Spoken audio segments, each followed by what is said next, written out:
शिमशोन का जन्म मानो नाम की एक महिला से हुआ था, जो तब तक बांझ थी जब तक कि एक स्वर्गदूत ने उसे दर्शन नहीं दिया और उसे एक बेटा देने का वादा किया जो जन्म से नाजीर होगा।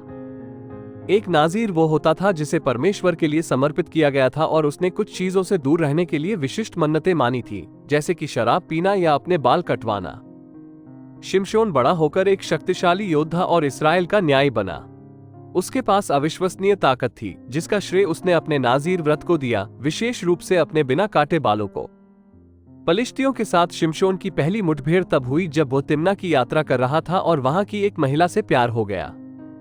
उसने अपने माता पिता से उसके लिए शादी की व्यवस्था करने का आग्रह किया, उनकी इस आपत्ति के बावजूद कि वो एक इजरायली नहीं थी।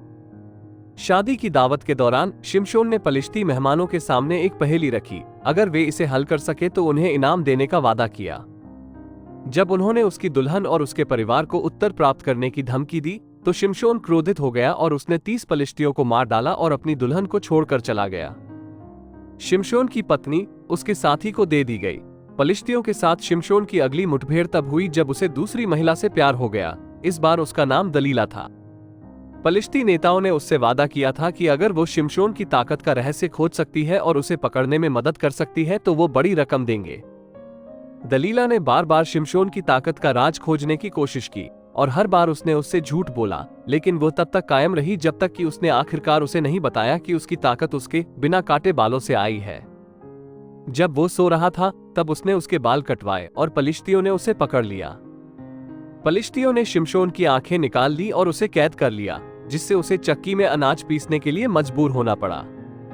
हालांकि उसके बाल वापस बढ़ने लगे और इसके साथ उसकी ताकत भी। पलिश्तियों ने शिमशोन पर अपनी जीत का जश्न मनाने के लिए उसे अपने मंदिर में लाए, लेकिन शिमशोन ने आखिरी बार परमेश्वर से शक्ति के लिए प्रार्थना की। उसने मंदिर के खंभों को धक्का देकर गिरा दिया, जिससे वो ढह गया और स्वयं को और उपस्थित सभी पलिश्तियों को उनके शासकों सहित मार डाला। शिमशोन को उसके परिवार ने दफनाया और वो शक्ति और विश्वास के प्रतीक के रूप में जाना जाने लगा।